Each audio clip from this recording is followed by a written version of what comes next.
Hello, everybody, and welcome to the Afternoon Tune. I am your host, Josh, and with me are my two co-hosts. It's your boy Chase. And it's your boy Nick. And tonight we got a nice special guest today. Jena is here today. Hello. Hello. Hello, Jena. And if you want to introduce who you have with you there, Jena. Yes. I have my daughter. This is my daughter, Amai. Okay. Nice to meet you. Nice to meet you. Nice to meet you. All right. So, you're probably familiar with Twitch, right, Iman? Yeah. Okay. So everything, yeah. So, don't worry. Nobody knows who we are, so this video is not gonna go anywhere. So no, we're not. You know what I mean? We're nobody, so don't worry about that. You don't have to worry about saying anything wrong or anything like that. This is, you'll get canceled by all 5 of our subscribers. Yeah. All 3 of our Twitch subscribers would be getting really pissed. Yeah. And by the way, me and Chase are 2 of them. Yeah. 2 of them. Yeah. My mom is the 3rd. Yeah. I don't think even Nick's girl. I don't think Nick's girl doesn't even subscribe to this show, so it's all good. That is true. But, she doesn't. Yeah. Wow. Which is probably good for him because I've been getting him in some trouble because so sometimes his girl she puts up these polls on Instagram. You know how like you do the polls sometimes of does this look good? Yes or no? So I voted no because she had some shoes up there and she says, do these look ugly? And then I put no on there. And then apparently, so he voted no on those if they looked ugly. And if you saw them, you would have voted no too. They were ugly as shit. But the thing is, right? That wasn't for you to answer. Right. That's where the problem lies. It was not for you or Nick's friends to answer. That was for her girlfriends to answer. Well, thing is, so she thinks it was Nick because Nick does have access to all the accounts, so I'm completely blameless. You did it on the Afternoon Tune account? Yeah, I did it on that one. Yeah, he even downvoted on the Afternoon Tune account and got me in some shit. Yeah. Damn, so she thought that you just signed into the Afternoon Tune and tried to be all stealthy with it? She thought I signed in and downvoted it twice. Right. That's funny. But he downvoted, but it's worse because he downvoted on his own personal account. So who really is at fault here? Because he did it on his own personal. You both ain't shit. What's worse? She gets the shit and everybody says it's ugly and I could have told her, nah, that shit's ugly. Wait, what do you think? What do you think, Jena? Do you think they're both in the wrong? Because they are. Honestly, I would never have answered that poll. Why did you even vote? Exactly. Why would you do it on your personal account? I would have made a burner account and been like, you know what I mean? I just wouldn't have answered. Because my girl is desperate need for approval from everybody, so even if I don't answer, I'm still gonna get in trouble. Oh, that's not good. Why'd you say that? Your girl's in desperate need. Oh man. Just don't do it in the polls. So just I'll make this disclaimer since this is messy. I don't know if this Discord is recorded or not. I don't support any of these statements made on this show. I'm a child. I have no opinion. Exactly. So just, girl, wear your shoes, wear your bonnets. Yeah. That's all I'm going to say. Yeah. All right. Just do you. No. Shit, those shoes might be in style next year. For all we know. She might be ahead of the time. You never know. You never know. They allow Yeezus. True. Yeezus made shoes. That was a thing, and those were ugly as shit. And his shirts with the holes in it. Yeezy made shoes, and I own some of them. So yeah, you're not a good judge on shoes then. If you spent money on Yeezys, come on now. Yeezys are good. Yeezys are pretty nice. Some of them are pretty nice. Disgusting. Oh, Okay, well, Okay, let's you know, Moving on. You know what? You know what is What disgusting? are we talking about this show? Wait, hold on. I got a segue. You know what is disgusting, but it is actually kind of good. The Conjuring. yes, Okay. that is right. Yeah, Um, that is very.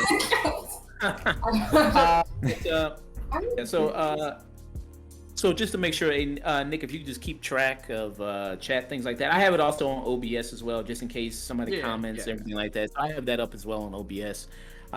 So if that happens, if you just keep track of that a little bit for that.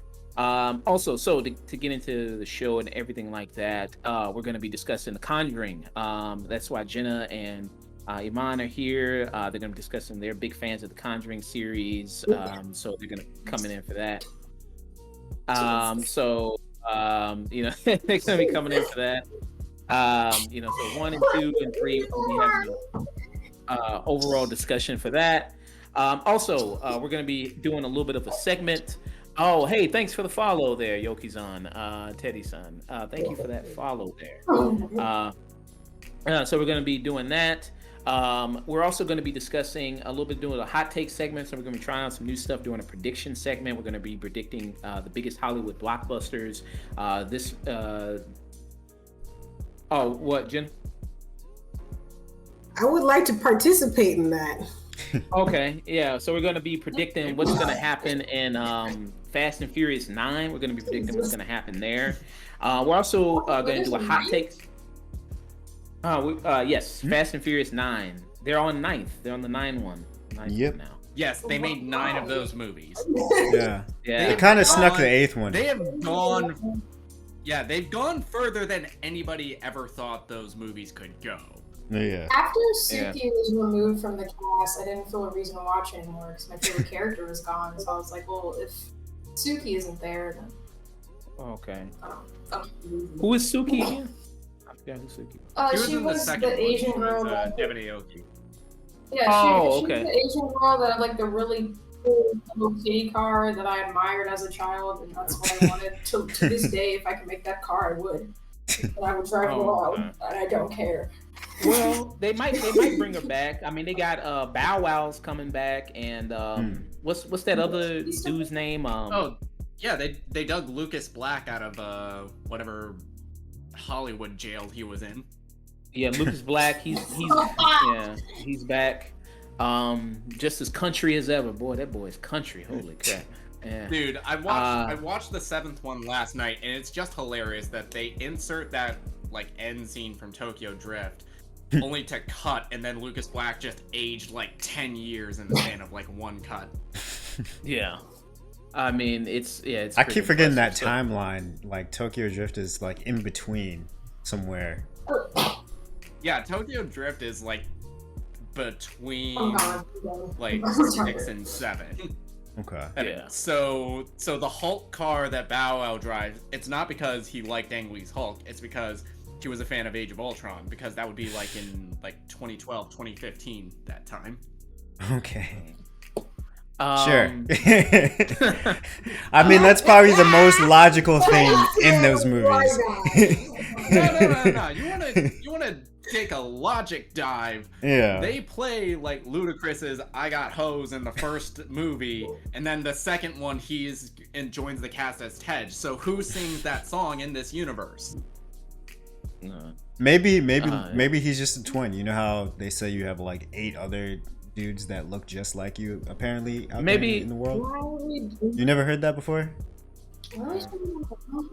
Maybe. I don't know. I'm trying to figure out why we're over here doing Rick and Morty film theories for Fast and the Furious 9. Because it's that deep. It's that deep. You never know where they're gonna go. Maybe it's like a situation like the movie. I wouldn't say deep. It's that stupid, and I can't help but talk about it.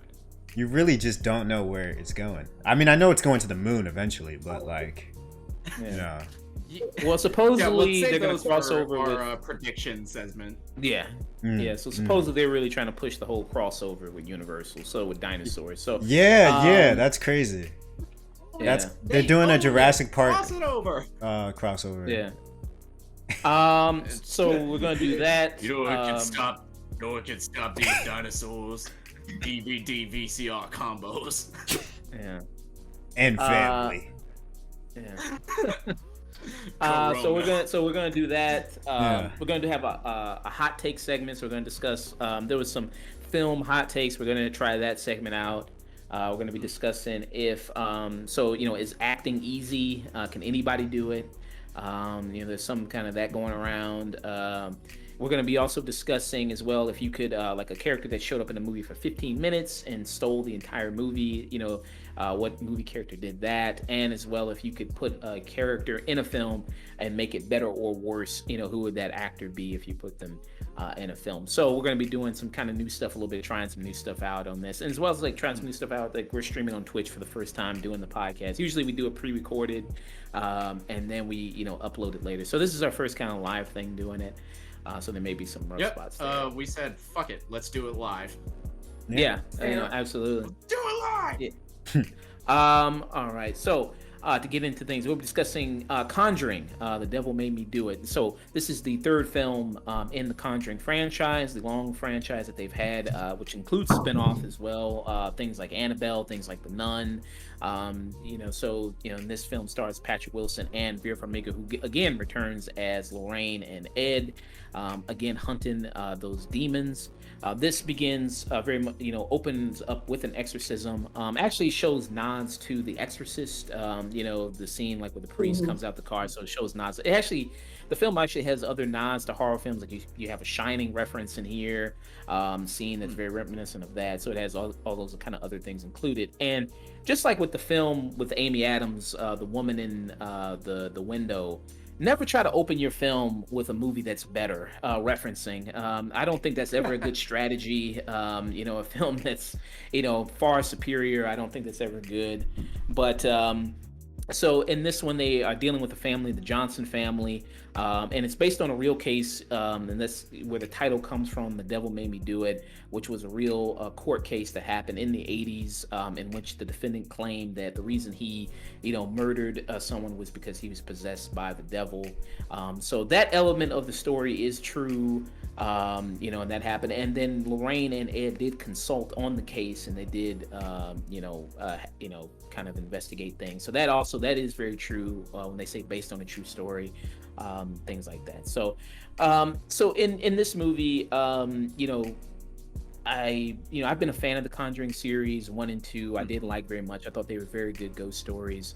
Why don't you guys tell about your experience with the Conjuring movies and up to this point? Who's going first?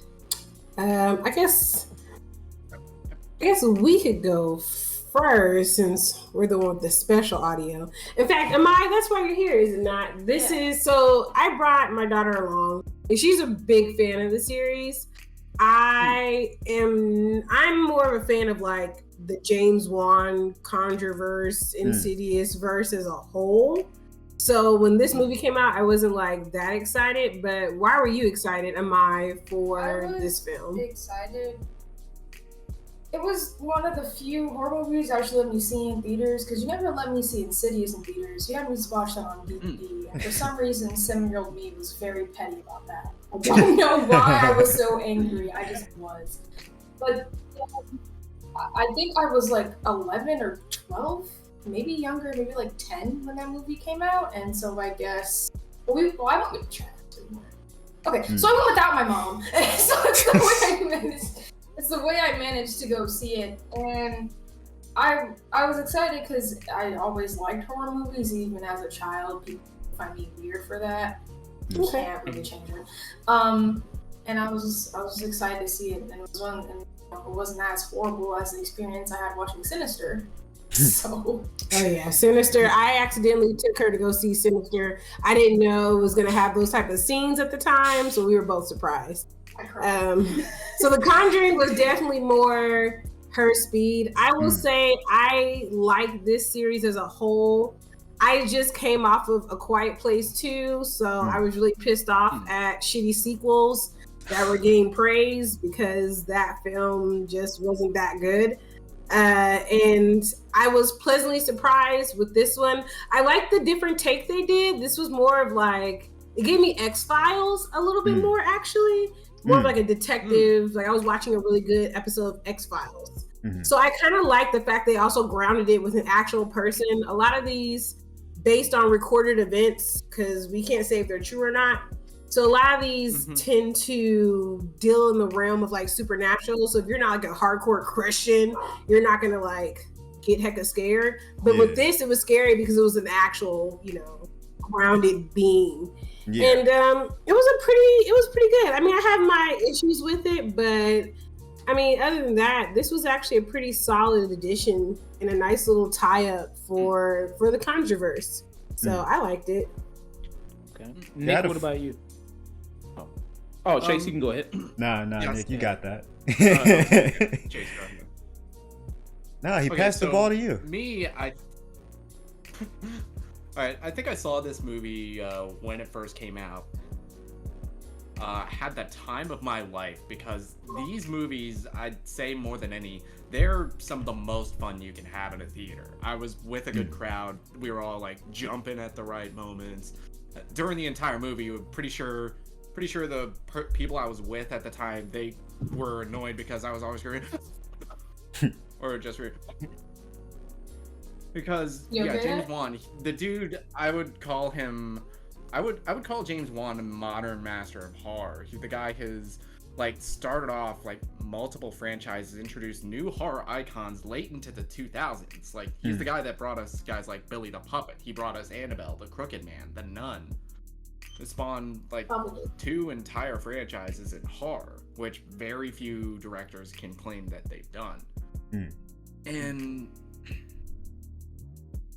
And I was hesitant to get excited about this first one because this is the first film in the Conjurings that is not directed by James Wan. This is directed by Michael Chaves, whose last film was another film in this universe, The Curse of La Llorona, which was meh. It was very meh. Okay. Yeah. This is a massive step up from La Llorona, and I think a lot of that is owed to the performances from Vera Farmiga and Patrick Wilson. They've always been kind of like the grounding force of these franchises. If you take them out, the movies don't work anywhere near as well as they do. Yeah. No, and there are like complications in this film that add so much dramatic tension that I felt was kind of lacking in the first 2 films, because in the first 2 the cases weren't as personal for them. They didn't get as directly involved with like the actual possessions or the exorcism. Here they very well are. That's true. You know, my experience, because I'm not really a horror fan, I'm gonna just say that first. But I did end up watching the first one in college a couple years ago with friends that are really into horror. They put me onto it. I liked it, and then I think like a couple months after The Nun came out, and I was just like, not feeling that. She spit holy water into the demon's mouth. Not really feeling that conclusion. It was kind of predictable, but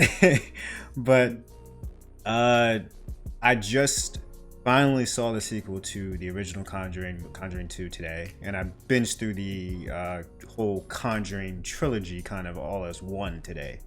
And it seemed to take like the third one. It seemed to take a lot of the elements that I loved from the first one. And like you guys said, just grounded them with a actual villain, which was kind of like the strongest part of The Nun, where the Nun character kind of became a sort of their own like antagonist villain. But here, because the villain is human, I think that adds like an extra layer to this universe, to where you can play around with a mix of both, you know? But yeah, how about you, Josh? What's your experience with Conjuring? Like I said, I was a fan of the first and second one. I thought they did a very good job. I thought they were very well told ghost stories. Very good direction by James Wan. And with the spinoffs that they've done, some have been kind of hit or miss for the most part. Yeah, a lot of the spinoffs have varying quality. I think the best one is Annabelle Creation, which is directed by David Sandberg. Yeah. So a lot of them. So I don't think I've seen that one. I've seen a couple of them, like The Nun. I think I've seen the first Annabelle. I've seen. So I know they kind of vary in degrees of quality. With this third one, I do like Jenna said, with the whole detective story. So them kind of doing more investigating a case instead of just doing like a straight ghost story and then exorcism type thing. I do kind of like that approach that they're trying to do a little bit something different there. I think throughout it, I just was bored. Very bored, kind of them kind of going through everything. Yeah, you know what I mean? I was very bored with them trying to investigate this case.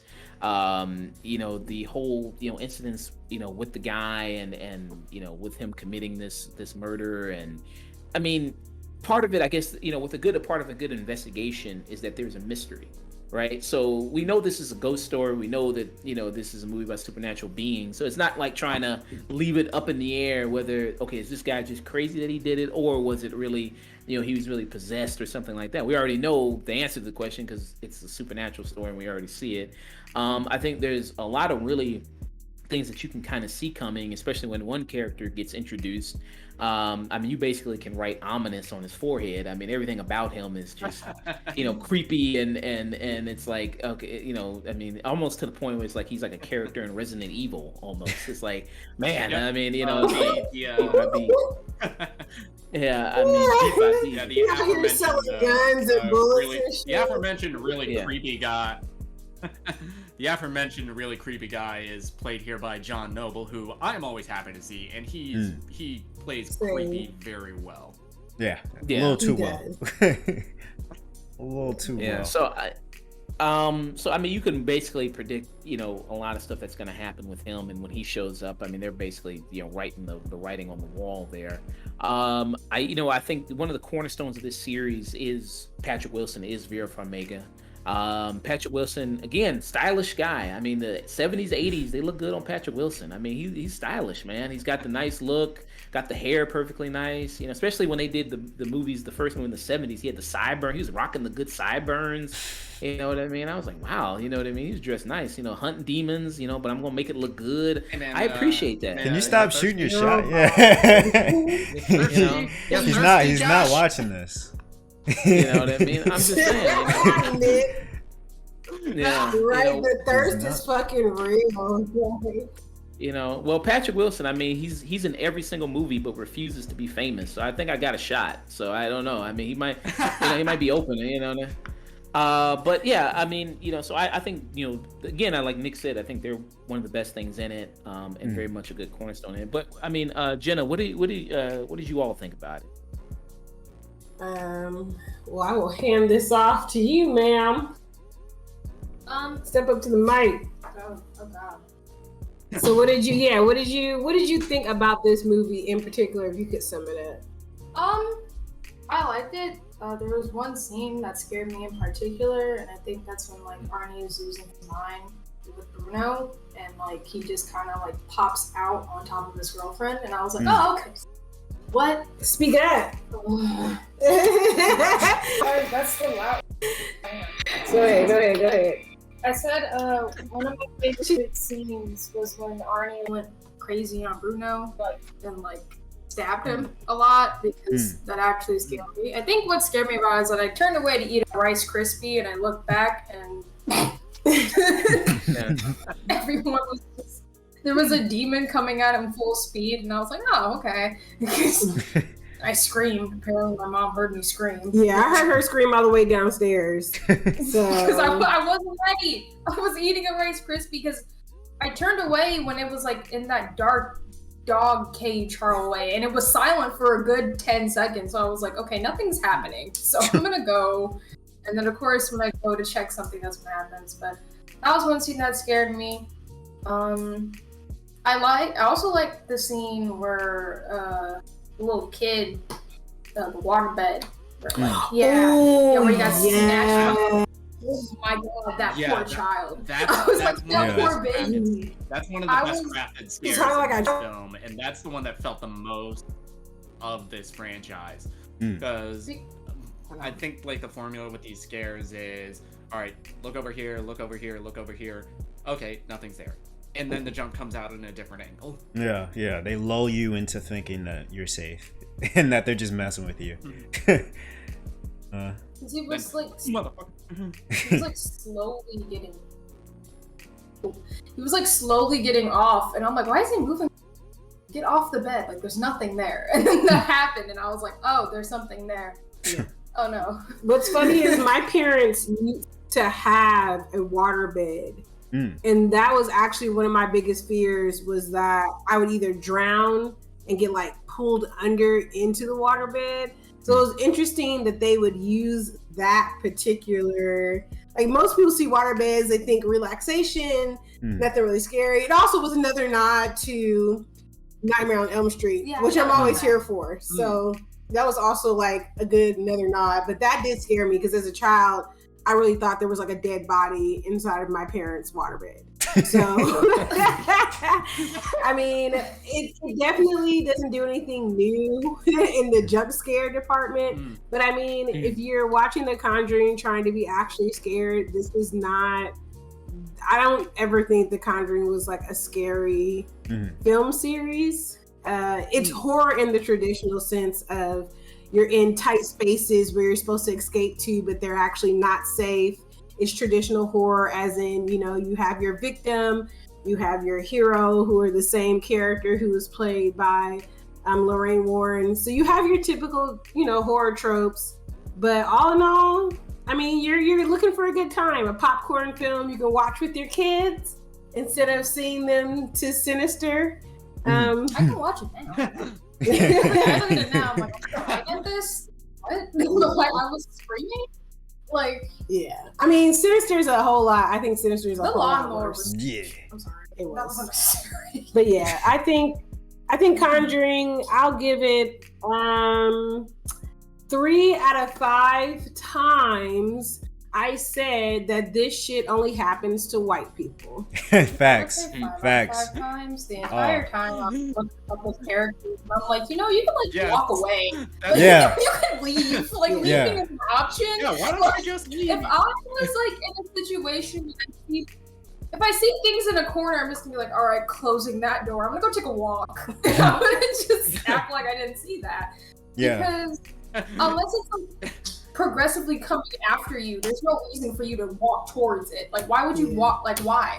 Yeah. Like, why? There's a lot of plot points in here that were mighty convenient. Like, you're not looking for a deep story here, but I swear to God, I want to see one haunting with a black person in it, and I'm here for it. So. That'll be like 5 minutes long. They'll see like the first sign and then they'll just dip. I have a joke with my friends where whenever we watch horror movies, we're always like, all right, so what point in the movie have you already left? Like, would you have already gone? And none of us make it out the 10-minute marker. We all said, no, we're done with this house. I don't care how much money is sunk into it. It's over. We're done. We're out. It's over. Like, but all right, I need to debate with this man who said the movie was boring real quick, because it really wasn't. So wait, what was your first problem with it initially? You said it was predictable. Well, I thought, you know, a lot of characters, a lot of elements, you know, you know, which is fine, can be predictable if you're entertaining. I just don't think a lot of the stuff was, you know, that very entertaining. The whole character who is possessed, who goes through the things, I think he's very boring as a character. Arnie Johnson, that guy, I thought he wasn't really all that interesting. And again, the whole story itself wasn't that interesting. So that's what I said. So I agree with you on Arnie, because Arnie is very what's the word? He's very horror movie, like just open and shut. He is the victim that he is very horror movie milquetoast. Yeah. He is very generic horror movie possessed character, but I thought the actor did a good enough job to sell that. The actor, Rory O'Connor, I think is how you pronounce his name. Yeah, like when he's curled up in a ball in the corner, I believe that. When he's doing the whole holy water circle around him, and he's just like sort of like shaking back and forth, I bought that. I thought he was decent enough. You know what I'm saying? I mean, let's be real. the horror movie victims are usually tools or plot devices. You know what I'm saying? Like that's basically what his job was to be. I'm not mad at it, but I think he did a good job. Don't get a lot of. And he didn't do anything stupid either. Like when you think about it, aside from the initial like, let me take the curse away, but like, can you blame him in that moment? That wasn't like stupid. Yeah, it was just like, it was happening to. It was happening to a little kid. Yeah, and by all accounts, he loved that. Yeah. And by all accounts, from what we saw, I'm raising my hand, teacher. Okay. What do you have to say? Teacher, I'm raising my hand. Okay. Yeah, Jenny, go ahead. Yeah. Jenna. Thank you. I would like to speak to the judge and address the bench. As somebody who loves horror movies, that one thing that Arnie did was the dumbest shit I've ever seen a character do. From a writing perspective, it literally was so predictable that I do have to agree with Josh a little bit. It is a little boring because you do see everything coming. And it's like, in reality, fuck that little kid, bruh. Check this out. I'm not inviting anything inside of me, especially with COVID. Like, what is your problem? Like, I know it wasn't a thing back then, but they knew what was up. Like, they didn't trust their government back in the day. So I don't understand why you think inviting a whole ass demon into yourself is like the greatest thing to do. And he's probably a Pisces because he has a martyr complex. But go ahead. And, like, I don't know. I feel like after he invited it into him, like everything would be fine. Like, you invited a demon inside of you, you're gonna wake up the next day fully out there and happy. Like, no, you are going to be possessed. Yeah. You're not gonna have a good time. Yeah, because you decided to be Captain Save. Yeah, that was kind of my grab this child and be like, take me. Hey, to be fair, it seemed like a good length of time passed. He might have just thought like he ate it and just like it was digested in his system or something. I don't know. He probably thought he pooped it out by now. I don't know. Yeah. But she raised a good point because that's what I was thinking, that he just went back to normal life. Well, like it was, went back to I'm gonna give him the benefit of the doubt. I'm gonna say he probably gave it like a week and like everybody was just like, oh, he's fine. He's just chilling. And then the demon just was just lingering. Yeah, because without giving away spoilers, the Warrens are taken out of commission right as that happens. Mm-hmm. And yeah, true. Exactly what? True. But there is a reason that they didn't get involved right away with that. Mm-hmm. Well, he could have still gone to them. It's not like Vera Farmiga, she was still up and running. It's just Patrick Wilson that was the one in the hospital because of the exorcism. He had the demon attacked his heart. She was taking care of him. Heart attack. Well, he could have went to the hospital and been like, could you just do that psychic thing real quick? Could you just like wave your hand over me like they do at the airport? You know what I mean? With the you know what I mean? Kind of just do that kind of thing with the wand. Just kind of do that thing real quick. Make sure I'm all good. Give me like a demon STD test or something like that. Make sure I'm decent. Sure. Did something like sure. Your holy water COVID test. Yeah, you know what I mean? Not? Like, why not? Up the nose, she could have did. Yeah, but I wasn't. So I wasn't. She could have did something. He could have went to her. But a lot of the stuff. That happens in this. It's just not all that exciting to me. The mystery isn't all that really exciting. I disagree. So that was, I thought where the movie hinges on the whole mystery that this detective story, which I like that angle. Mm-hmm. I just don't know. I don't think they executed it in the proper way. Nick, what about you? What do you think? I do kind of agree with you that a lot of almost everything that happens in this movie is predictable, but that's just kind of a staple of this franchise. It's like, do you really look at the first two movies and say, "Nah, I did not see that coming"? Mm-hmm. No, you I think see the difference is the Warrens are going to be fine at the end of it. The execution. I think the execution of this isn't perfect per se. Yes, this is. But for me, this is the weakest Conjuring film. Yeah. But it's still a pretty damn solid horror movie. Yeah. And I do like the villain once. Can we spoil? I mean, we pretty much spoiled almost everything. Yeah, pretty much. Yeah. Once the villain. Sorry, people. Yeah. Once the villain is actually introduced, I do find her like a fun villain, even though she's one-dimensional. Yes, she has like very plain like, oh, I'm just evil for the sake of being evil, but she's fun with it. Like her scenes are her scenes are well executed to me. Especially like when she has the knife and she's like, doesn't always have to equal bad. Yeah. It's just execution. That's all. And I actually like the angle of it being grounded. I really dug that because they were just trying to run around proving that, you know, this could potentially even happen. And I like the way it sort of ended still, because he like ended up going to jail regardless, because that's realistically what would happen. No jury's really buying that story. Let's be real. Well, yeah, and that was in white. And that was in the Bible. I'm honestly surprised. And it was in the Bible Belt. I'm surprised that the lawyer didn't. And it was in the Bible Belt in the 80s. I'm surprised that the lawyer didn't go for like the psycho claim, so that, you know, he gets off. But I don't still, know. Maybe if he killed a black guy, maybe they'd have been different. Maybe, but you know what? Maybe we'll take. They would have let him out right away. Yeah. They would have said it was self-defense. It was he stood his ground. You know what I'm saying? I felt threatened. Yeah. I felt threatened. Yeah. But you know, I mean, they would have been like, you know what? Hey, every time I see a black person, the devil enters my body too. So you know, I get it. I understand. You know. I was about to say, yeah, they'll believe the devil exists real quick. Black man. Oh my god. So, yeah.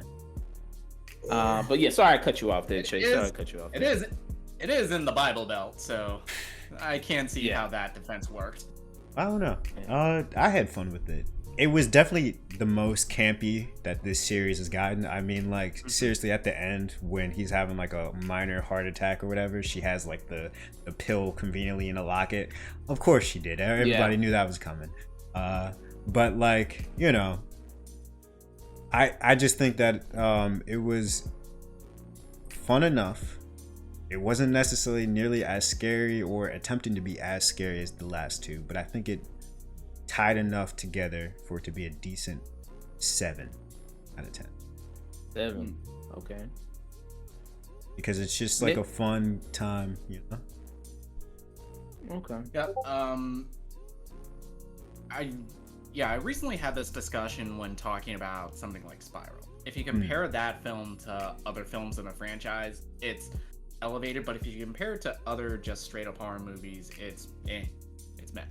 I'm kind of in the same camp with this. Just in comparison to the first two films, I'd say this is the weakest of the three, but even this film, it's still pretty solid. It's an entertaining horror movie, and that I'm giving it a 7 out of 10, but that's only because the first two, for me, they're easily an 8 or a 9. I love the performances in here from Vera Farmiga and Patrick Wilson. They're the grounding force. Put them together in any movie ever, and I am down. I thought the mystery was intriguing enough. I like that they chose to go with a more like grounded murder mystery angle with this film, which is always refreshing. It's always interesting to see how like franchises and horror movies, especially, how they grow and how they change.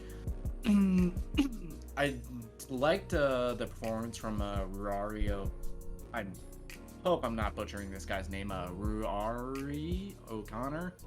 I thought he sells the performance of Arnie Johnson very well. I liked his character in the moments that he's introduced, and I liked his interaction with his girlfriend before he gets possessed.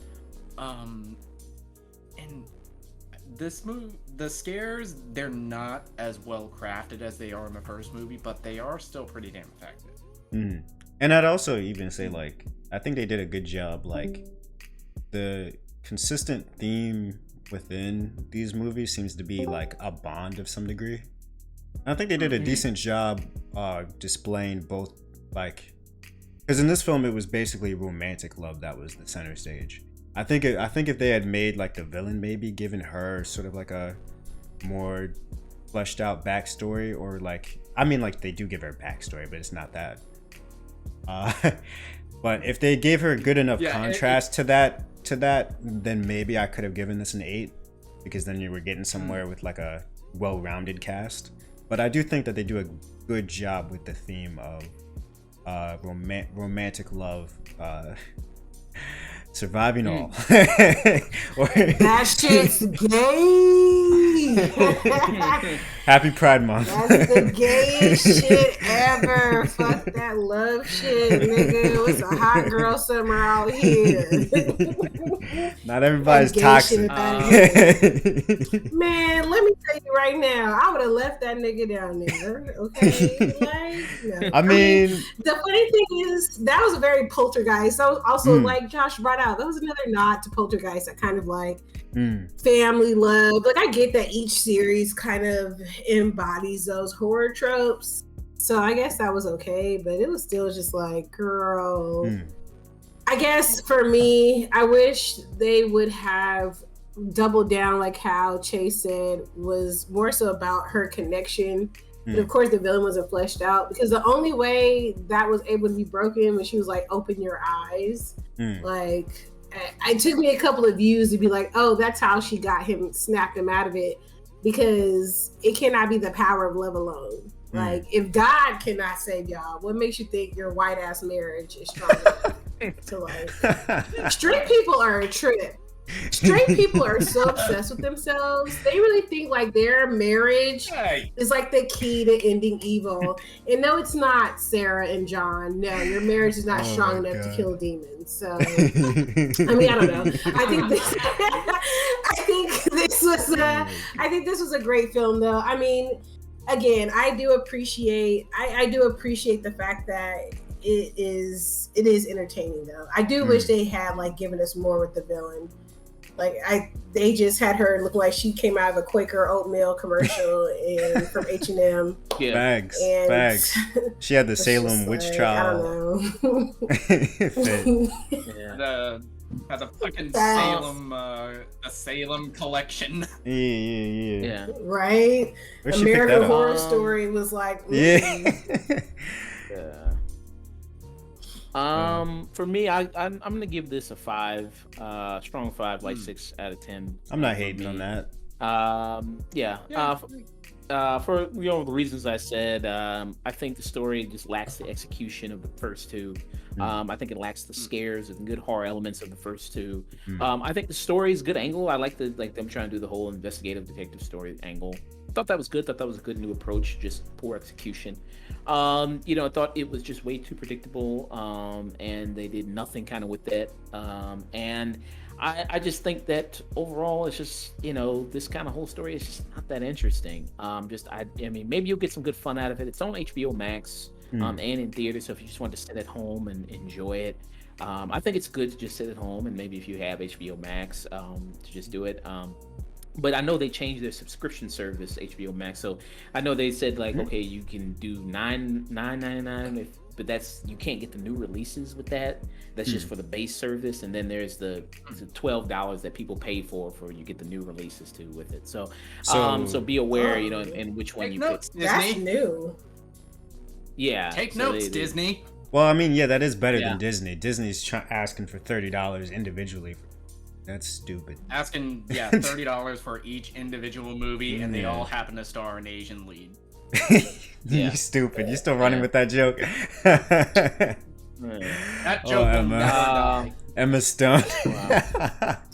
and what's her name too? And ScarJo. Yeah, ScarJo. Yeah. Did you like Cruella, Jena? I did not partake in that activity. It didn't look very interesting.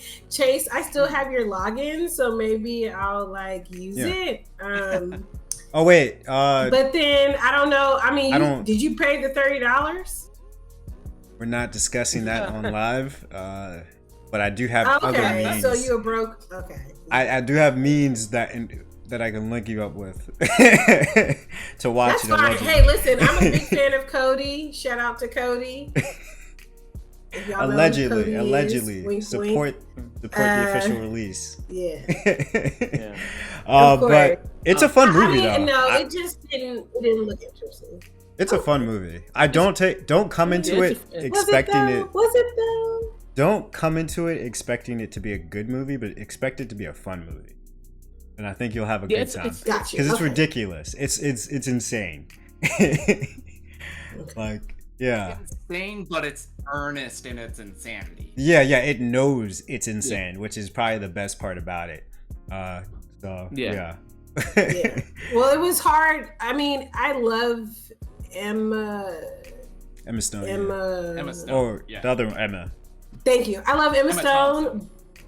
but I just couldn't really see her as a villain. And it looked like she was just playing it over the top a lot. So for me, well, she's kind of it was a no for me, dog. anti-hero. So she's kind of like an playing it anti-hero. over the top, but she sells it really well. Yeah, she's not as villainous as we know her in like Dalmatians. But got you. You can sort of see where she Dalmatians, sort of becomes that. Yeah, Dalmatian, she's the original Karen. Yeah. Right. So, moving on from discussion, we're going to discuss The Conjuring. Going to discuss, get into the prediction segment. So, each of us going to go around and kind of make predictions about what we think is going to happen in Fast and Furious 9. If we come up with some of our best predictions, and some of the best kind of things that we think are going to happen. So, I'll start. I'll go around and then after me, it's going to be Chase, and then Nick, and then Jena. Okay. So here's some of my top predictions here. I wrote them down here. So, the way they'll explain Han's death. So you see in the trailer, Han is back now. So I think it's either going to be one or two things. I think one, they might do the Michelle Rodriguez thing where they, supposedly she was dead, but then she just had a blowback from the car and then she had amnesia. So there might be a situation like that because the way Han died, he was in a car and then you see the car blow up behind Jason Statham as he's like walking away from the car.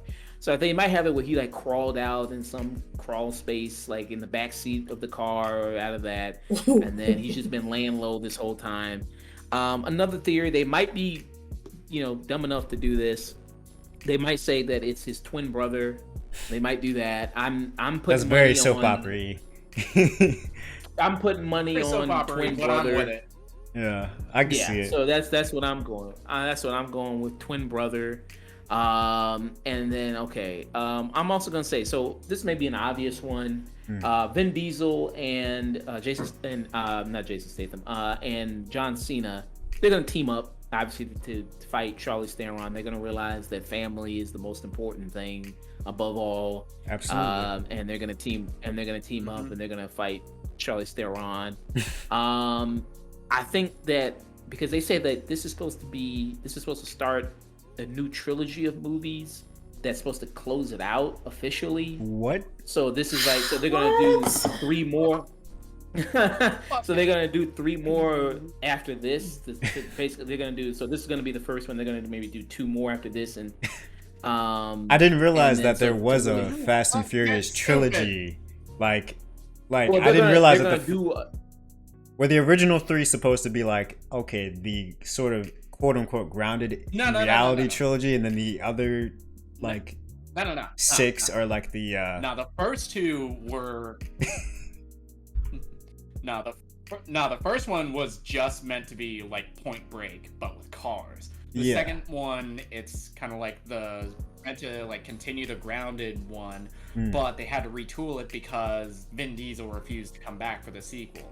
And then the third movie, originally Tokyo Drift was supposed to go straight to video, but the people at Universal at the time, they went to Vin Diesel, they asked him to do the cameo, and he agreed on the condition that he gets the rights to Riddick, which is why we got Chronicles of Riddick and the third Riddick movie. After that, they decided to like soft reboot it with the 4th one, and that's when Justin Lin went on to direct like the next 3. Okay. Yeah. So they're gonna do kind of like a one to close it out of these kind of new series. So they're gonna do one to close it out. So that, so with Charlize Theron, I don't think she's gonna die in this one or something like that. I think she might be put in prison, but then in the sequel they're gonna break her out, and then she's gonna join up with some other big person in the sequel. So that's kind of my predictions for that. So Chase, what do you got as far as predictions? So yeah, I'm calling it now. They're gonna like do like a League of Villains for the last movie. But Injustice League. But damn Sinister Six for dude bros. yes, exactly. But before we get there, in this movie, we're going to the moon, and you want to know how I know this, right? You know how conveniently, right? The government confirms that there's UFOs as soon as Fast and Furious is about to hit space. I think those UFOs, the aliens, are going to be in this movie. Okay? Hear me out. Hear me out. Okay, alright. It's gonna be a sci-fi trilogy from now on. So then we're gonna get like so it's gonna be like, right? This movie is with the aliens.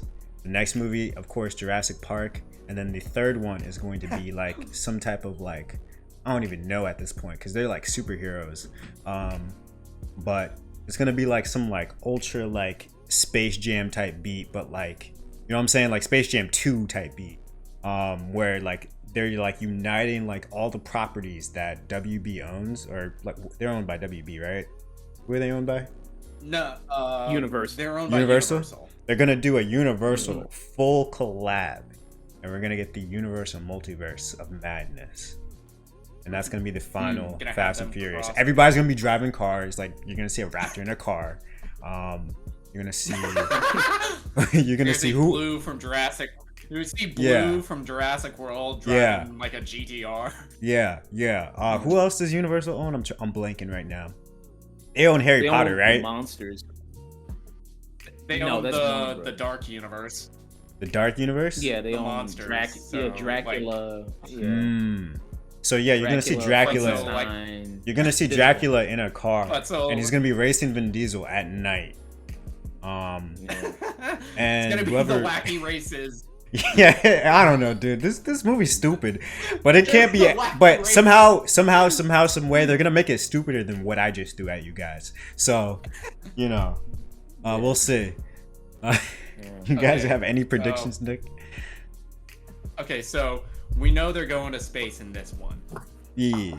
My prediction: they go to the moon, and on the dark side of the moon, they discover the wreckage from Transformers. And that's where they find Optimus Prime and Bumblebee and all the Transformers. They're going to that's Transformers. Like the 10th movie.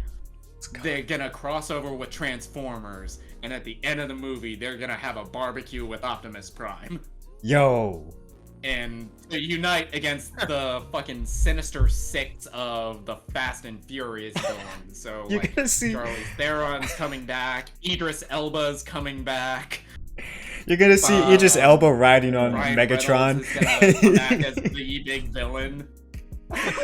You're gonna see Charlize Theron gonna pilot Starscream. Yeah. You're gonna see Charlize Theron on like a Raptor or whatever, because you know they're gonna do the Jurassic World collab, so why not? Yeah. And the final movie is where they're gonna introduce time travel. Yes. And they're gonna have to like go back to the first movie and stop Brian from interfering with the case, because somehow that's how everything got fucked up. Or they kill Vin Diesel in one of these movies, and they have to go back in time to save him. So they're gonna do what like Snyder. Every time another character gets like a certain yes, every time a character gets a certain plot point, Vin Diesel, the next movie, he has to be like, I want that. Like true. The fourth one, remember when Letty died and she came back as a villain? Vin Diesel like, yeah, I want that plot. Also, in this movie, Charlize Theron is gonna die, but the next one, she's gonna come back as Furiosa. She's gonna come back with the shaved head and with the bionic arm. And then, wait, so the world that they're trying to prevent is Mad Max? Yes! What the fuck? We're on the same wavelength. Nick. Jenna, We're on the what same about wavelength. Let's get stupid Universal. Let's go. Why not? I tried to like secretly Wikipedia binge read all of these films. First off, I didn't know there was 9 installments. Like my daughter who magically disappeared because she was tired and was over it. I may have to join her soon because I didn't know there was 9 of these. And so since I only watched up to Tokyo Drift, I have not seen any of them after Tokyo Drift. My prediction, I lied. I think I saw the one where Letty came back as Terminator. A Terminator If you want to collab. fuck with somebody in a coma, yeah. If you want to fuck with someone in a coma, just show them the first movie, put them in a coma, and then show them like the 7th or 8th movie. It's like, yeah, these are the same franchise. Yeah, somehow, some way, this is the same world. I don't know how, but they just are. They're just built differently. I don't know what to say. The predictions in these movies, I think that Letty is going to die. And Dom is going to become the god of war because Ares killed Letty, and took his son. So he's going to become the god of war. And then we're going to finally get the God of War movie that we all kind of deserve. That's going to be like, this is going to be hailed as one of the greatest video game movies that is the video game movie. I think that's where it's going to go. I feel like they're going to take the traditional action route of, I'm going to kill off your lover and then we're going to set you out on this adventure and then somehow he's going to get supernatural powers. Because this is going to expand into a whole universe where somehow, some way, this is going to cross over into the Suicide Squad somehow with Joker. And they're going to have to call on Hobbs and Shaw. And they're all going to have to come together. They're going to be like the new Avengers, like the new Justice League. That's how. Yeah. Blades of Chaos are made from a Dodge Charger. Yes, Nick. That's. Yes, come on. You see it. His son, which is the new God of War series. So he got to teach his son, like, you know what I mean? And Paul Walker is somehow going to come back as Jesus, right? And his disciples. They've been planning this the whole time. The third day he rose. The third movie he rose. Yep. Let's go. Yep. And it's all going to end, the mid-credit scene is going to end with Dom as the God of War knocking on the door of John Wick. Because he's like, somebody killed my dog. And him and John Wick are going to start it up. And behind you, you're going to see like the whole symbol of Dom and Jesus, who is Paul Walker, and John Wick. They're going to take a family photo to find who killed his dog. So, it's gonna be a slow motion walk set to like whatever track Ludacris puts out. And somehow, some way, what actually happens is gonna be so much dumber. I don't know how they do it every movie. Because I was surprised that I was waiting for Dom to. Right? I was waiting for Dom to actually show up. I'll let you go, Josh, at the end of the movie, The Conjuring, though, and talk about how it's family that is the thing that kills demons. Yeah. So, you never know, man. You might just get to that level. They had to cut that scene for time. You know what kills demons? You know what kills demons? DVD VCR combos. Right? But yes, when does this come out, Josh? When does this movie release? So, let's see here. So it's gonna come out June 25th. So yeah, 21 days from now it's gonna come out. So we will do that. Jenna wanted to come on, so I'm not gonna be here June 25th. So Jenna, if you want to come on and someone else come on. Just to discuss Fast and Furious 9, that'd be great. And see if our predictions were Where you going? It's just like a work trip. You on vacation, Josh? You coming to see me? No, definitely. Okay. Your last work trip was in Dubai. Definitely not vacation. Where you going? Yeah, it's definitely not Dubai. I'll tell you that. Damn. It's definitely not something like that. You going to Cleveland? You don't sound happy. No, it's not. It's not going to be a good experience, but whatever. Okay. So it is Cleveland. Okay. So I'll be going for that. Yeah. I was gonna say, if it is Ohio, let me know. I will drive to see you. I'll drive to see you. Yeah, I mean, at least Cleveland has the Rock and Roll Hall of Fame. At least it's something like that. But you're gonna go there every day for a whole month? All right. Shut up. I mean, shut up. Anything I can do to slander all Cleveland. Right, so, yeah. All right. So, moving on from discussing that. Also, I'm going with over/under car chases in Fast and Furious 9. I'm going with 9. I think it's gonna be 9 car chases. So I'm thinking 81 because 9 times 9 you have to go over. You know what I'm saying? Okay. Okay, I think there's gonna be 3 major car chases in this. Yeah. But there's gonna be 90 stunts where that motherfucker should be dead. Yeah. And every one of those, Vin is gonna be flexing.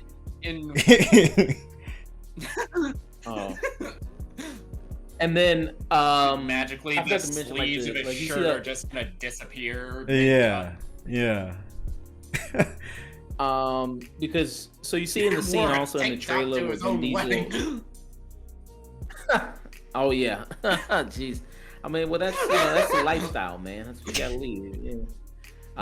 Serving Corona at the wedding. The beer, not the disease, but that was corny. So you see that. So I think because we have to clarify that now in 2021. Yeah. So I see. So in the trailer, you see Vin Diesel catch a car. So I think the suits that they have, those GI Joe suits that he caught a car with. I think he's gonna get that from the Kurt Russell character that was in like the 7th one or the 8th one or something like that. I got this new military tech or something like that.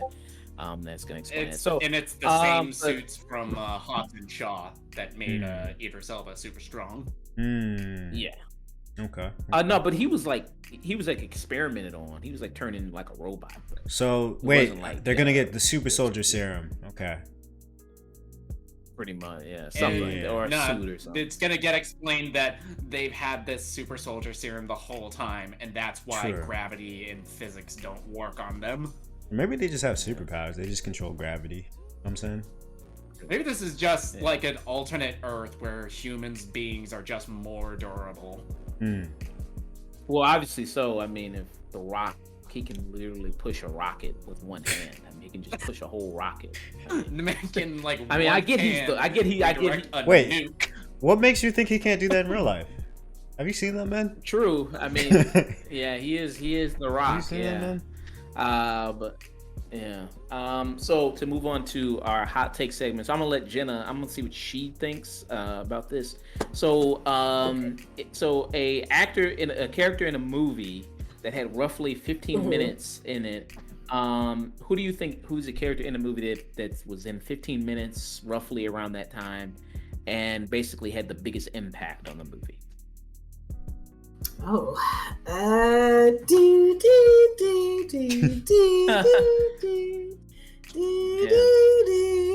saw this. I'm trying to think. 15 minutes. Well, you want to know what's funny? I was actually rewatching the Matrix series. And I think for me, I would like to talk about the Oracle. I think, I don't know who that actress is. The old lady, because I was rewatching that series just to see if it could like still hold up or was it corny or not. Go ahead. Now, what was your question? Hello? No, they did replace the actress because the actress passed away after the first one. So there was 2 actresses that played her. So here, the first one that played her, I have it pulled up here, Gloria Foster, and then Mary Alice. That's who I'm talking about. Matrix Revolution. The first one, Gloria Mary Foster. Alice. Okay. Oh, I see. Those are two different people. Wow. Yeah, I didn't peep that. Well, rest in peace to the original lady. And same with Mary Alice. I mean, for me, when I rewatch those films, they're really corny now to me. But her character in particular, although she wasn't in a whole bunch of them and she wasn't on there for a super long time, I actually wish we could have gotten more into her backstory. I'm kind of irritated that we never got that character fully fleshed out. Like, we were all on Lawrence Fishburne's ball sacks the entire time, but I feel like the Oracle was just a lot more than just the archetype of the old crone. You know what I mean? And she, especially in the first one, when she came on, she just took the film in a different tone. Like, her acting, like, she took it serious, but she also kind of added a majesticalness to it. It reminded me of what I wanted out of that movie with Oprah Winfrey and Ava DuVernay, whatever that was, A Wrinkle in Time. Oh, there we go. It's kind of like I wanted her to be in that film, so I feel like she would have made it better. Her acting, like, she just brought something to the screen. Another character, he wasn't really 15 minutes because he's high-key throughout the whole movie, but it's when he comes on screen. And it's the guy from The Mummy. I forgot his name. He's kind of like the slapstick character who always messing with O'Connell. He kind of makes friends with the enemy. Y'all know what I'm talking? Y'all see The Mummy? Y'all not a fan of The Mummy with John Rachel Hannah, Weisz and John Hannah, Brendan Fraser? Yeah. No, not John Hannah. He is. Hold on, sorry, I gotta look up his name because he's one of the casts, but he's like an asshole. I don't know his name. What does he look like? He's like the fucking you talking about slapstick. He's the dumb one. You talking about? I mean, that's the only dumb one. He was always fucking with him. He was like, I'm weak. I think that was John Hannah. No, it was I think you're thinking of this guy. No, it wasn't John Hannah. He was like one of the villains. Are you talking about him? Benny? You talking about Benny? Arnold? Is that what his name Benny. is? Whoever plays Benny, that guy who plays Benny. Arnold Voss. Kevin. Is J. that his O'Connor is the actor's name. Is that his name? Yes. Kevin I didn't J. know his like real name because he looked like. Yes, that's his name. Yes.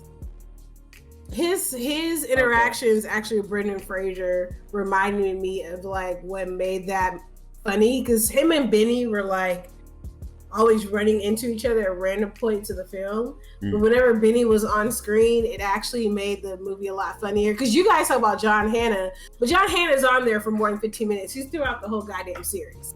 So, but the guy who plays Benny, whenever he gets on screen, he actually steals the screen. Because he's just so, like, 1 minute he is kind of like goofy or whatever, and then when shit starts popping off, he's like, no, I'm getting the fuck up out of here. And so he actually made that character, even though it was super goofy, it provided he like provided a better comic relief than John Hannah, even though he was a little bit over the top. But he also grounded it because he was like, when he started running, he was like, it's the curse. He was like, no, I'm getting the fuck out of here. And I was like, I kind of feel him. So I don't know. Those are like two people I can think of off the top of my head where in two different, drastically different genres, but two characters that show that, because I took acting, I went to acting school, and it's just like, it doesn't matter how long you're on screen, it's just about how you command the screen. And both of them commanded the screen in different ways, but these were two characters that I was way more interested in whenever they got on screen than their counterparts. So shout out to Benny. For me, a character. I love how you guys are.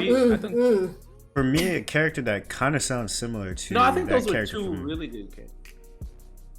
Yeah, those are two really good off-the-wall picks. Yeah, well, but for me, thank you. A character that kind of reminded me of that character you were describing in The Mummy was Lil Rel in Get Out. The best friend of I can't remember the character's name right now. But the best friend character, Chris, I think was the character's name. Yeah. He was. He was always hilarious when he was on screen. and he was kind of like the voice of reason. Yeah. He was end. the audience, really. He was the audience. I told you not to go to that house. And he only has like 15 minutes. And I think he used his 15 minutes wisely because he was the comic relief that kind of eased tension, but he also provided look, these people are crazy. Like he provided the answers that we wanted to give Chris throughout the film. Yeah. And he also saved the day, you know? He did. Yeah. He's TS motherfucking A. Okay. We handle shit.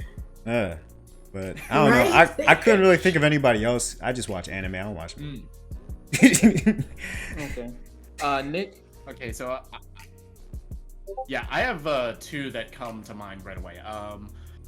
My favorite one is Jason Statham's character in Spy in the Melissa McCarthy movie, because he's reminded me a lot of his turn in Furious 7, just in how much so for Furious 7, I think that's essentially the Roadrunner movie. The crew is the Roadrunner, and Jason Statham is Wile E. Coyote.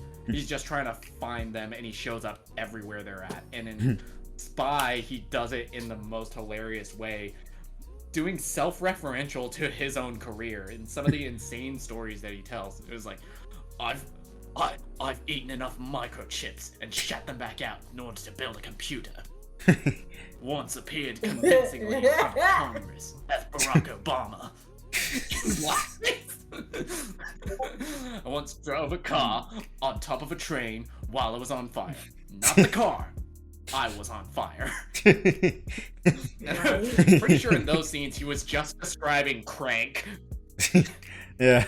But it showed that the guy has comedic chops. He can be hilarious with the right direction. And I feel like that's kind of set the tone for this latter half of his career. He's kind of taken himself less seriously, allowing him to be more comedic parts, like in Hobbs and Shaw, or something inherently ridiculous like The Meg. The other one I think is the most important one with the least screen time is Taika Waititi as Hitler in Jojo Rabbit. Because I think in total, if you count his screen time, it comes out to less than 10 minutes. But he is also kind of the most important character in that. He's the voice for Jojo of kind of what it is to be a Nazi and who he is as a person and what he thinks is what he thinks is to be good. At that time, he wants to be a Nazi, but throughout the journey, he slowly realizes that this is fucking stupid. I'm done. And then the most satisfying ending to a movie where he just says, "Fuck off, Hitler," and kicks him out a window. I think that's a very good pick as well. Yeah, I mean he's only in that movie for a little bit, and Jojo Rabbit was a very excellent movie, as well. And there's a lot of great. So this came from Twitter. There was a person on Twitter named Nina Lee. So she came up with kind of this tweet, and it had a huge reaction on there. It went very, very viral.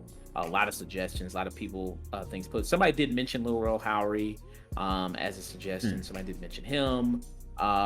Somebody, they mentioned the witch from Wizard of Oz. They mentioned as well as the spider from Goodfellas, Boba Fett from Star Wars. You always gotta put that nerd shit in there. People gotta put that nerd shit. Boba Fett literally had 2 minutes, and everybody is on his. But yeah, you know what I mean.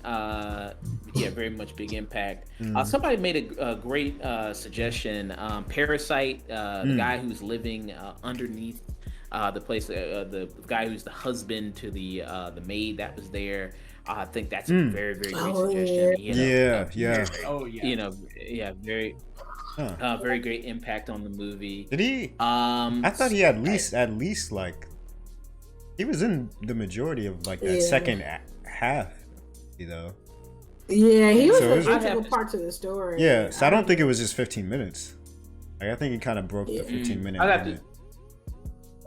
Yeah, we'll see. Yeah, roughly. Yeah, we'll see. You gotta do the math on it. You gotta go back and I mean, movies the screen time. The movie was an hour and 40. He said the math ain't mathin'. The math ain't math. Yeah. The movie is like 2.5 hours long. Parasite is not a short movie. Yeah. So somebody I would say for me, I think Kathryn Hahn in The Visit. She played the mother in that movie. And that's the M. Night Shyamalan film. That's kind of when she was kind of doing when M. Night Shyamalan was kind of doing his comeback. A little bit like that, and that's when he started to move like Split, and they were like, oh well, maybe M. Night Shyamalan is good again. Then he did Glass, and was like, okay, no, he's not. Let's forget that. But now that Kathryn Hahn, you know what I mean. I'm gonna cut that out because I might get a job from him. We want to leave him alone, but he makes it so easy to fuck with him. I might need a job from him, so let's cut that M. Night Shyamalan slander out. But she played the mom in that, where she was basically on a Zoom call, Skype call with her kids. And I thought she did a very good job in the limited time she had, especially now Kathryn Hahn is really kind of coming up. After WandaVision, seems like I think that's going to be really great for her career. A lot of people that she's going to put her in things and recommend her for stuff. I think it's going to be really good for her. That she was in WandaVision. So that'd be one of my. This is the one with the grandparents. Yeah. That was actually pretty. That one was scary. I think that was scary. I'm sorry. Yeah. Sorry, y'all. Oh yeah, no, you're good. So I mean, you guys all had some really, really great suggestions. I thought, very good. Do you want to see what some more people put? They have some other ones. A lot of people put Drew Barrymore from Scream in here. Of course. Yes. Yeah. That Janet kind of Leigh. like the Wes Craven thing is like the most famous person. You kill them in the first 10 minutes of the movie. The person who's ostensibly gonna be our final girl. You kill them right away. Yeah. Janet Leigh. They have her from Psycho. That. Yeah. So her. Yeah. So that's an iconic one. Everybody knows that movie for killing her off in the first kind of like 15-20 minutes of the movie. That's a very iconic one. Yeah, so it's like Grace and Matthew McConaughey and Wolf on Wall Street. Some people suggested that. That's another great one, I think. Very, very, a lot of great suggestions. I think that was a great kind of tweet there. Put it out there. Another one. So we're gonna get a little negative here. If you could actor and put them in the film, how would they ruin it? Is the general sense. So if you kind of could put an actor in the film and kind of ruin that film, kind of what would you do? So Nick, do you have any suggestions there? Okay, I'll start a little positive. You take American Beauty, but you replace Kevin Spacey with Christopher Plummer. You make that movie infinitely more rewatchable because, again, Plummer's not a creep. And he's got a new job. So Kevin Spacey, he's got himself, he's back and got himself a nice job again. Which is on the nose because he's playing. From the description, it's a detective that gets wrongfully accused of pedophilia. So much for cancel culture. I'm gonna miss the Kevin Spacey holiday special. Dude, that dude is so weird. He was never playing a character, by the way. I think he was just being himself in every role that he was in. So I guess being an actor is easy if you're already in the mode. I guess if you're already insane, I'm sure. You're already a monster. It was just easy. Must be easy. You have nothing to tap into if that's just you. I don't even know. I don't even know how to answer this. I guess I don't know. Put Tommy Wiseau in there, but then like Tommy Wiseau's funny, so like you don't really ruin the movie. You kind of just make it funny. You make it watchable for a different reason. You replace Tommy Wiseau in Marriage Story. Oh my god, dude, that would be perfect. That would be perfect. Do you know how that? Every day I wake up and I hope you're dead. That joint, that they turned that into a meme to where like they cut it to where he says every day I wake up, and then he just cuts there, and he hates waking up. Oh my god, dude. Yeah, no, Tommy Wiseau's Marriage Story would actually be kind of ideal, kind of perfect. But Jenna, do you have any? For the wrong reasons. The only thing I can think of. Let me record this. Actually, the only thing I can think of, for some reason, this came to mind. If you replace Kristen Bell and Forgetting Sarah Marshall with Melissa McCarthy, absolutely not. And it's not because of her weight. It's because Melissa McCarthy cannot do. Her comedy just doesn't make me laugh like at all. Like. I want to see because I want to see her in a rom-com. But Kristen Bell's character is and Kristen Bell's is just that character she plays is so it could be so over the top that I feel like she just wouldn't have the nuance that even Kristen Bell brought to it that was needed for that character. I just don't think she can do rom. I don't think she can do comedy. I could be wrong. I mean, there are Melissa McCarthy movies I like. Like, I really like Spy, and I like Bridesmaids for what it was. Everything that she does with her husband is trash. Throw it in a dumpster fire, burn every single reel, destroy the code that is embedded on every single streaming service. No, I think with her it depends on her director. But even then, it goes back to like the question that we're probably gonna be talking about coming up is just like, you know, is it really? It's not always sometimes the actor's fault. It's sometimes the director's fault. Or a lot of times it's the director's fault because they give the final say on these terrible performances. They're like, oh this is good. This is good. This is it. You could be you could be the greatest actor on earth, but if you don't have the right script or the right director, then you can still look like shit. Yeah. Well, that's why I think it was interesting that I even picked Forgetting Sarah Marshall because, like I said, Kristen Bell's character, she's not a very likable character, but she's also, it was just something about Kristen Bell's, her expressions and her comedic timing that kind of made it be like, oh yeah, bitch, you're like relatable. I don't like you, but not to the point where you're annoying. And I just don't think that she would make those type of acting choices when it comes to playing a character that's like unlikable, but you can like her still. I don't think she's very good at making those type of characters. Because she goes over the top usually. Sarah Marshall, she's an unlikable character, but she's realistically unlikable. Why that movie works is because we all know somebody like Sarah Marshall. We know people like this. And I agree with you, Melissa McCarthy doesn't, with that style of comedy and how that kind of film was made, Melissa McCarthy would have destroyed that film. She would have probably gone way over the top and just kind of like taken away some of that groundedness that makes a movie like Forgetting Sarah Marshall work.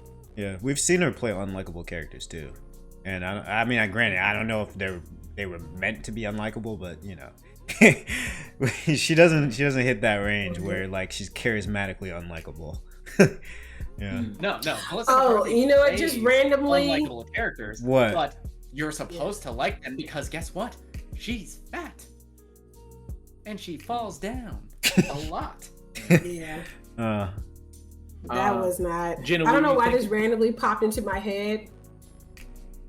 Christopher Walken instead of Nicolas Cage in Ghost Rider. Don't know why I wouldn't. I feel like I'm doing what Nick did. Is I actually would like to see Christopher Walken as Ghost Rider instead of Nicolas Cage. It's like quote unquote ruining the movie. I think Christopher Walken would make a badass. Yeah, no. Exactly. No. It's Christopher fucking Walken. Who wouldn't want to see him? Yeah, no, I'd pay money to see my that. pen and stare. You get Al Pacino. Al Pacino from Heat as the Ghost Rider. when she's gonna right ass. Oh my god. You got your head all the way up it. No, neither one of those choices ruined the movie for me. I think I kind of just want to see those. Like I want to go to the alternate universe where those movies exist now. I'm sure there's one out there. There has to be an alternate universe where both of them got casted individually. I need that. But I'm trying to think of one myself. So one that would kind of ruin the movie. I think Jet Li instead of Jackie Chan and Rush Hour would kind of ruin that movie. I don't think it'd be a big of a hit. Yeah. To replace them two. Yeah, I think because, Jet Li, you make that Rush Hour, it's less of a comedy and more of a straight up action movie. And it's a lot worse because at the time Jet Li was still like working on his English and Jackie Chan was relatively fluent at the time. Yeah. And Plus, like Jackie had a lot of a harder sell. Jackie had done comedy before too, though. That's the thing. Like, yeah, everyone. I don't know. Calls Jackie Chan like the action star, but really he's more like Kung Fu Buster Keaton. Yeah, absolutely. I see that. Yeah. Especially, I mean, that's what he based his movies off of. Really? Yeah. I just don't think the chemistry would be the same. You say what? Really? Yeah, he based his movies off of Buster Keaton and Charlie Chaplin and things like that. I can see when he was that. doing it. So he used to watch films from like the 30s and 20s and things like that, and then he would adapt them in the way he would do things. So he's very inspired by a lot of that stuff like that from that era. Okay. But yeah, I mean, I just don't think Oh no, go ahead. I got a real easy one. That actually does ruin the movie. Finn Jones as Cole Young in Mortal Kombat. You Finn Iron Jones Fist to play the Cole Young character. Iron Fist. Oh, that's his name. Oh, that's the character. Oh, that's the actor's name. Oh, yeah, that's the actor's name. Oh, okay. Oh my gosh! Replace him with Louis Tan. Oh my god! Oh man. I mean, to be fair, to be fair,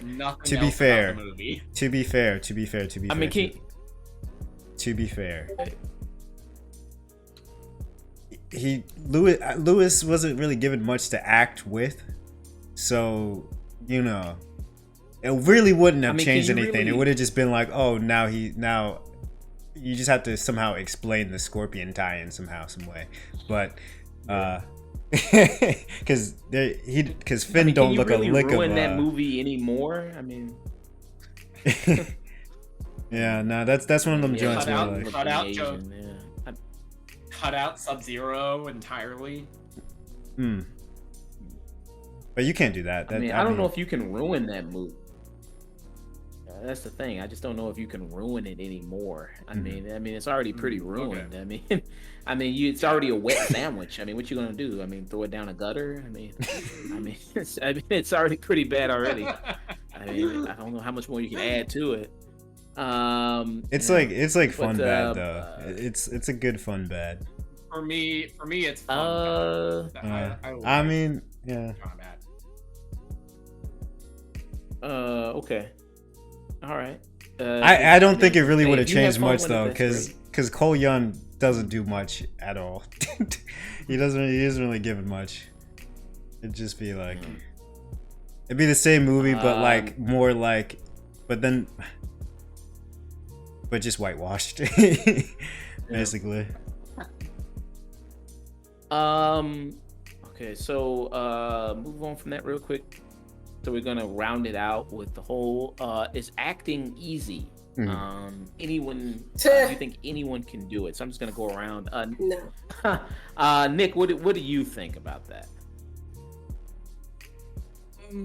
It's kind of one of those questions. I think anyone can do it. The question is, can you do it well? And not everybody can. And because there's like a difference from just playing pretend and just like faking an emotion and convincingly portraying said emotion. There's a difference. There's a giant fucking difference that takes years of of practice and training that not a lot of people understand. Mm-hmm. Yeah, no, I think there are two variables that matter most when it comes to acting. It is the director and the role. You could look at, say, like the movie that we reviewed not too long ago, Concrete Cowboy, and then also Nomadland too. A lot of those actors, those side and supporting roles, those were actual like people that were in those communities, and they did a great job. But I think that's because they were already living those roles. They had a director that could help them, get there. But it really does depend on both the director and the role, because you obviously wouldn't take any of those actors and put them into, say, a lead role in a action or like a super, like, I don't know, like dramatic movie. Like, I don't think any one of those actors could have taken the lead role from, say, Idris or I'm blanking on the lady who just won the Oscar for Nomadland. Frances McDormand. Yeah, I don't think any one of those random like supporting cast actors could have said taken those roles. But I do think that, if you're given, say, like a smaller role and you are somewhat familiar with what goes on with that role, you'll do just fine as long as you have a decent enough director. Well, Jena, since you've actually been to acting school, which I never knew that you've been to acting school before, so you're the actor here, and also a filmmaker as well. You also, you do films and things like that and write. So I mean, given that you're, the all-around talent here, what do you think? Well, so I'll give a general background very quickly. So there's actually the camp that I do this because I started in live, like theater. Theater is my home. I love theater. I've done Fences, I've done The Wiz, I've done The Women, I've done The Crucible. And it's just a different type of atmosphere with live in theater. So when you're doing acting, for instance, for The Wiz, for example, I love improv. I'm very good at improv. I'm technically a comedic actor. Didn't know that, but it's just because of my timing and my quick response. I'm really good at being improv and being the comedic relief. So when you're live and doing theater, you rely a lot on your instincts, and you really do have to feel the energy of the crowd, because each crowd is different each night. Some crowds are a little bit more somber and they don't laugh at everything. Other crowds are like super goofy and they laugh at everything. But it's different because the audience doesn't know what the script says unless they know the play. So you can actually have a little bit more fun. They do this in films also, but it's also different because you don't have a camera in your face. So your whole body has to be dramatic. You have to move around. Your eyes have to be really expressive because you have to make sure your voice, your body language, and just the impact of your acting can reach all the way to the back of the auditorium, right? Because everybody all the way in the back has to know that you're angry, okay? Or has to know that you're sad or that you're emoting something. And it's also different when you work the energy of a room with a live crowd, right? Because you really have to play off that crowd, and you really have to make sure that they believe you in that moment, because it's a lot different connecting with the protagonist when you're actually seeing a physical person on stage, especially if you're up front. If you forget a line and your face shows that you forgot a line and somebody's sitting in the front, they're gonna be like, oh, he fucking up. So it's a whole different type of techniques and things that are used in theater versus film, where film is a little bit more intimate. You guys speak about the director's responsibility. However, a lot of folks with film, it really is the actor's responsibility. And you also get into the realm of acting techniques more so in film than you do really in theater. Because theater, you can do Broadway, dramatic, it really depends. In film, you can do something like the Meisner technique, which is really immersing yourself in your surroundings. So the set design in film becomes really important. Or you can do method acting, where, a lot of actors in films, Charlize Theron, a lot of folks, Angelina Jolie, she's a method actor, where they rely on memories to kind of evoke that emotion and kind of put them back in that same state of mind so they can have that same state of mind for the character. So like Nick said, it can be done. Whether it's done well is another question, but I don't think acting is something that can be done. I actually think you really have to have a shit ton of self-confidence to be an actor, because you have to get used to your 1,000 no's before you get your one yes. That's a common saying in show business. Like, you're gonna get rejected a lot, especially if you're a Black actor. Good fucking luck. It's not for the weak. Like, you have to love acting. You have to love storytelling. You have to believe in the art of storytelling. And when you're stepping into a role, especially on film where it's going to be seen by millions of people versus a theater production, you are literally you are the lens that the audience is looking through. So you need to be relatable. You have to juggle so many different components of techniques and skills so that character that comes on screen, we give a fuck about, right? Because we always sit and see a movie and be like, why do we care about this guy? Why? His acting sucks. But when you have a good actor, you're pulled in, you're engaged, you give a shit, you want to see this person continue their journey. So as an actor, I tend to like Broadway or live because it's a hell of a lot more shit than film. But then again, I like film because the intimacy as an actor, and you can get really deep into your characters, and it can be a whole transformative experience when you do something on film. And you also get to keep, like, I like film, acting on film, because you can like rehearse almost. That's not good to say, but you can, like, you can say cut and you can do it again, and you can do it again, and you can do it again. You know what I mean? Versus when you're live, you got one shot. So I think with those two, that's kind of like a general idea of what. Yeah, the margin for error in film acting is a lot. It's a lot bigger than it is on stage or live. Yes. Oh, most definitely. Yeah. Because you don't want to waste film because film is expensive. Of course not. But I could do 3 or 4 takes on film. Girl, you can't do that on stage, honey. Yeah. You know what I mean? Because you'll throw everybody off.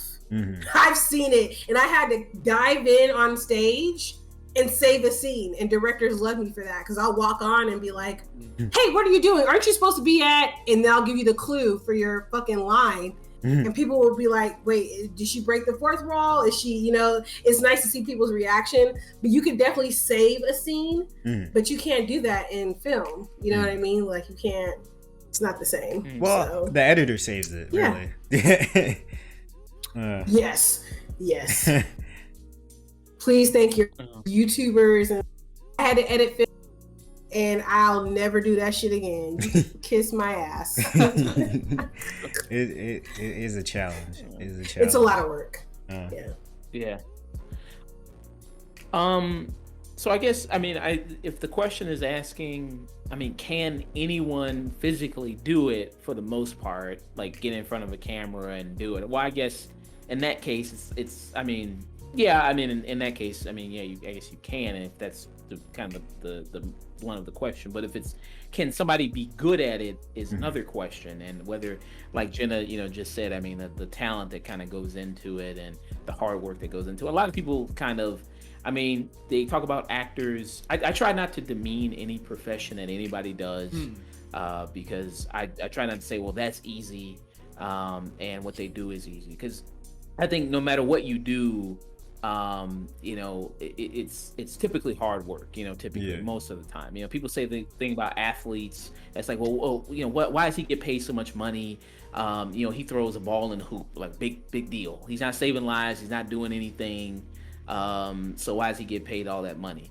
It's like, well, you got to think about all the hard work that goes into your body, into the eating right, into the training, into the shots in the gym, into all that stuff that goes into being an athlete. And to think about to make it to the professional level in sports, to go from high school to college to professionals, that's literally like a 1 in a million chance to be a part of an NBA team or an NFL team or anything like that. It's like less than almost 1% for you to even make it to be kind of a part of a thing like that. So that's a lot of hard work. That's a lot of talent it takes, and to make it to that level. And both, you know, so I don't try to. Oh, go ahead. Oh, my bad. But both acting and sports, there's a lot of politics within it too. There's a lot of favoritism every now and then. Yeah. You know, even if you are quote unquote the greatest of all time, sometimes you get an injury. Somebody didn't like you in high school, whatever, so they benched you. You know what I'm saying? You know, shit happens. You gotta also get lucky as well. You know. Yeah. Yeah. I mean, to have a great career in sports, because you could be a star in college, and then all of a sudden you come to the pros and you could be crap there. Yeah, you know what I mean? So it's a different skill level wherever you go up in there. And so when it comes to acting, you know, you have these actors who, especially if you go to, you know, schools like Juilliard, which is like the Harvard of acting, you have all these kind of professional talents that they'll come to acting. And are they, you know, obviously it's a different tier when you have like a wrestler turned actor, you know, and you have like The Rock, you know what I mean? And then compare him to somebody like Samuel Jackson. And I know Samuel Jackson at one time, he had a whole, you know, talk, you know, interview, asked him like, wait, what do you think about all these musicians now and rappers, they're becoming actors? He's like, well, I just don't like that sometimes because, you know, I actually went to school to act. You know what I mean? I actually studied this and this is my passion. I did this, you know what I mean? Like, I just don't like anybody just coming here and just doing it. And I think, you know, sometimes it does depend on the director, because you have people like Steven Soderbergh who, you know, he's famous for taking people like Sasha Grey, who's like a porn star at the time. You know, Jennifer Lopez, who people looked at her as like an awful actress, you know, things like Jingly, things like that. So she's getting back with Ben Affleck. She's getting dicked down again by Ben Affleck. So good for them. You know what I mean? Good. Stay focused. Stay focused. Yeah, I was gonna say I'll interject this real fast. I'm glad that you're bringing up the hard work that goes into acting. Creative arts are always looked at as something that is inferior to so-called sciences or STEM or saving lives. And I think in accordance to what Samuel Jackson said is really funny, because that's why I love B movies. You know, the 70s and 80s, and if you look at independent films, especially in horror, a lot of those actors were just grabbed off the fucking street, man. Like, there's acting is one of those things where, yes, we have the classical trained techniques where you go to school and you train because it does take a certain technique to play certain characters. There's this idea that, oh, I'm an actor, so I can play any character.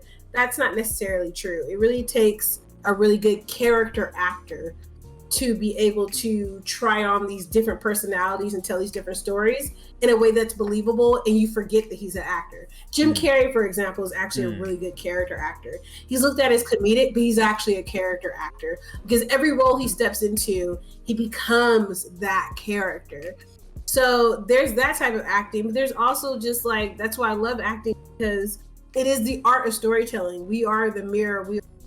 We carry on the oral tradition of telling these stories, these Aesop fables, holding this mirror to society. So you get folks who are natural, a little bit more natural, as in when they get on screen and they're wide-eyed. It reminds me of the girl who played the Beast of the Wild, or the Beast of the Southern Wild. I think that's what it's called. I forgot the little girl's name, but I think that was like her first time being in a film. And I love stuff like that.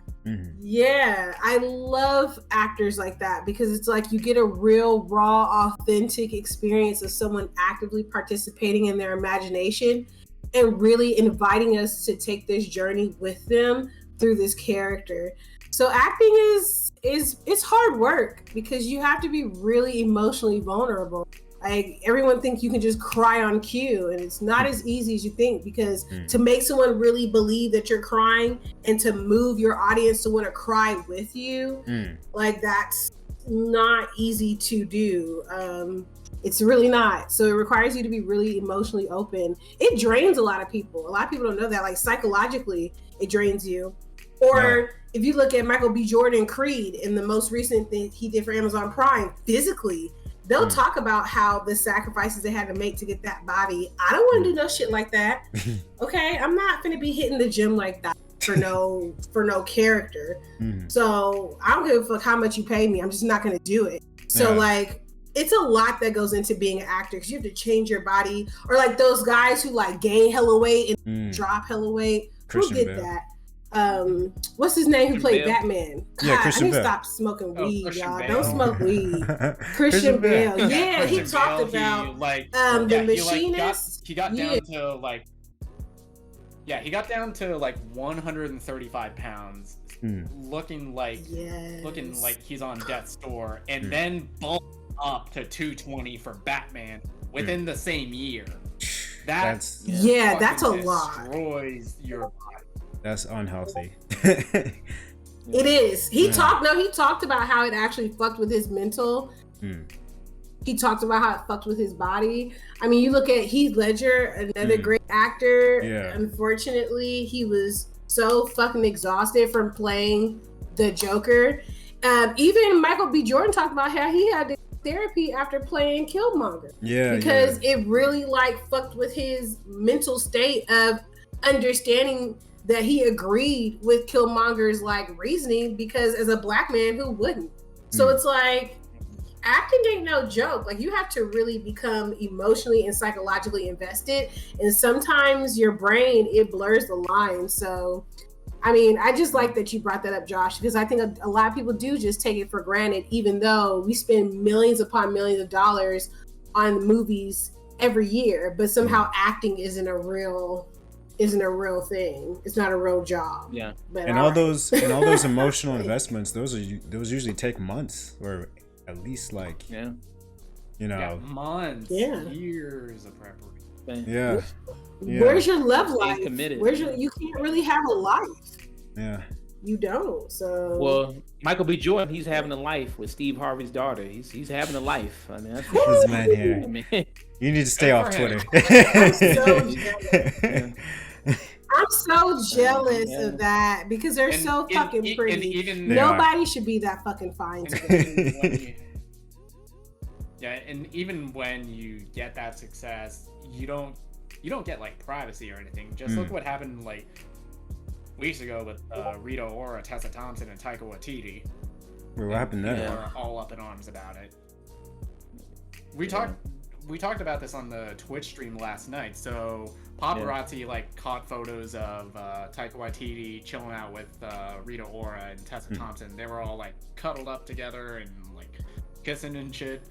And supposedly Marvel, they reprimanded him for it, which I just imagine that meaning is hey, you do it, Kevin Feige? High five. No. Nah, you know the mouse is strict. The mouse pulled the plug on Paul Pierce on ESPN. Yeah. Oh shit, for real? Yeah, Paul Pierce. They pulled the post on.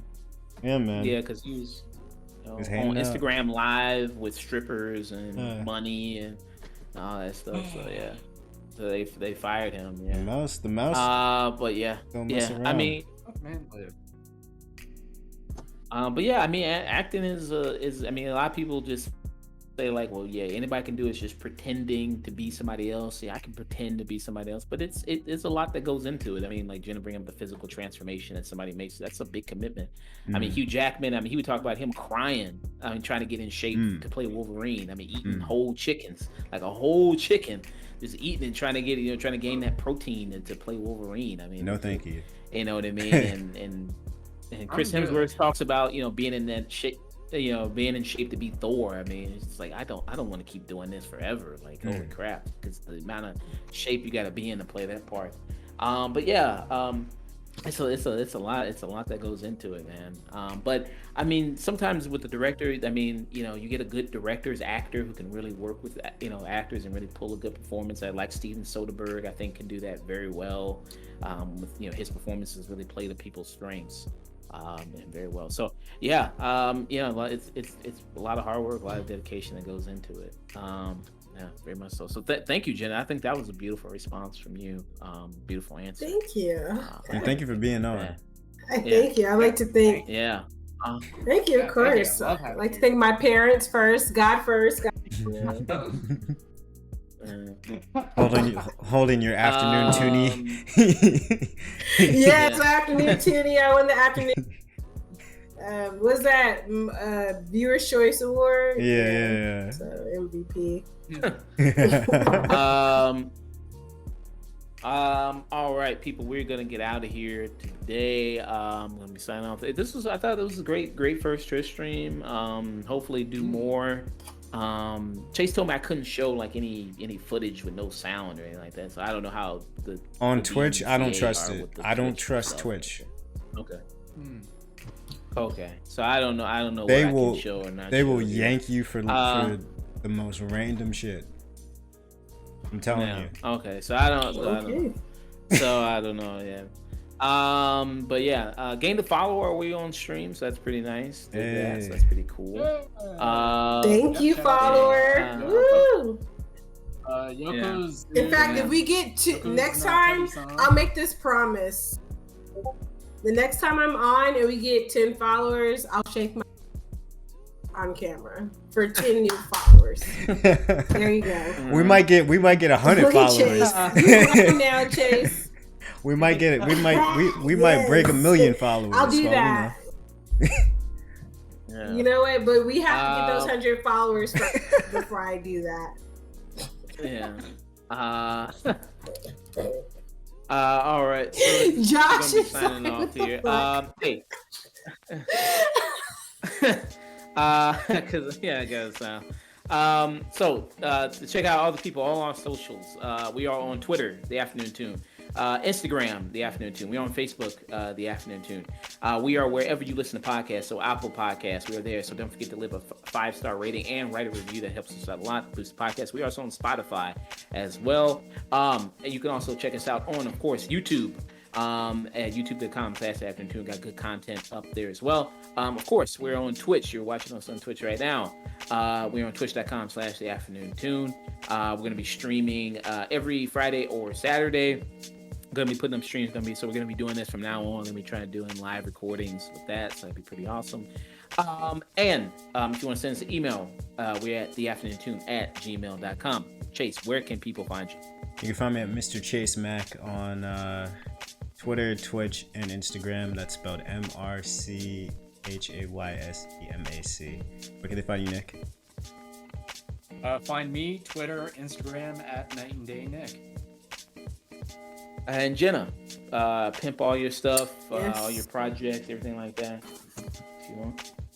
Yeah, I mean, I got kicked off of Twitter, so I don't have a Twitter anymore. Time. But you can catch me on Instagram, Damn Jena, DAMNJENA.